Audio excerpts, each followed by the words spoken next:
dari kelompok 4 berinovasi untuk membuat suatu video edukasi berbasis animasi dengan tujuan dapat menerapkan pola hidup bersih dan sehat di sekolah.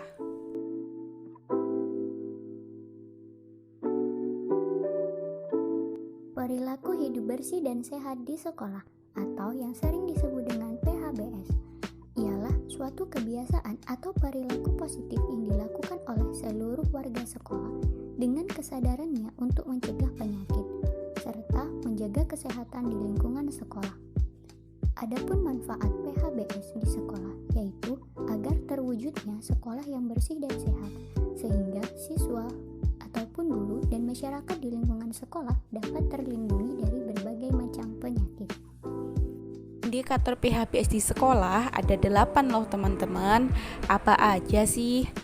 Yang pertama, mencuci tangan dengan air.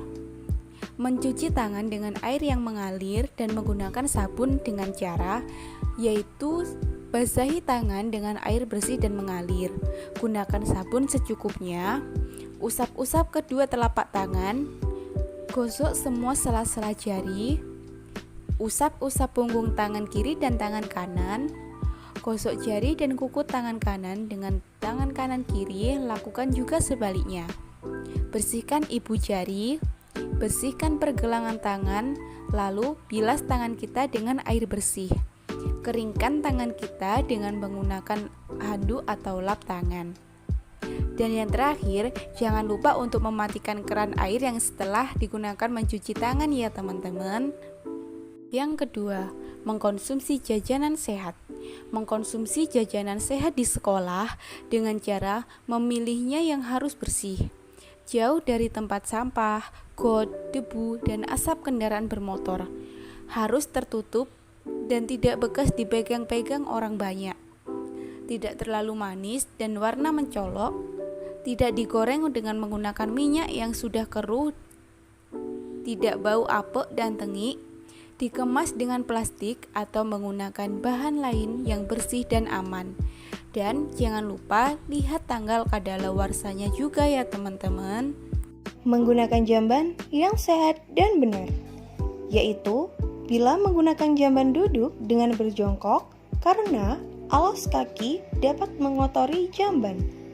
Menyiram dengan bersih setelah selesai bab dan bak. Membuang sampah pada tempatnya agar saluran pembuangan tidak tersumbat dan penuh dengan sampah. Jamban yang tersedia harus dalam keadaan yang bersih. Olahraga yang teratur. Misalnya, pakailah pakaian baju olahraga yang dapat menyerap keringat. Pakailah sepatu olahraga yang sesuai dengan ukuran kaki. Lakukanlah pemanasan sebelum melakukan olahraga dan pilihlah olahraga yang sesuai dengan arahannya.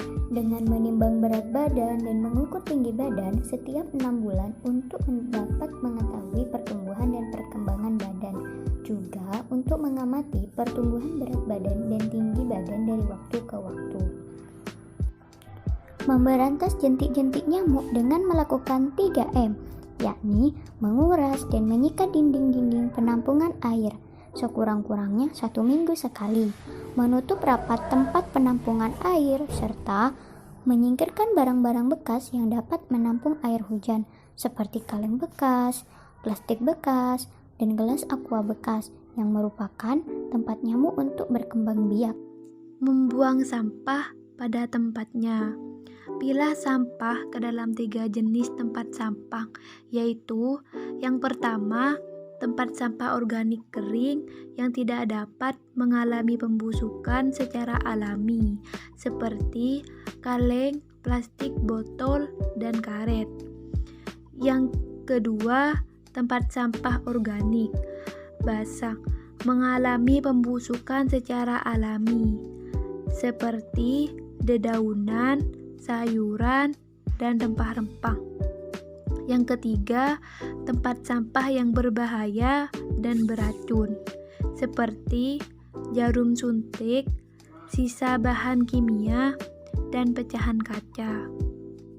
Yang kedelapan, tidak merokok, karena dengan merokok dapat menyebabkan kanker paru-paru dan organ tubuh lainnya. Merokok juga dapat menimbulkan pengaruh buruk pada pikiran, perasaan, dan tingkah laku seseorang, seperti menjadi ketagihan, kemudian ketergantungan pada rokok itu tinggi.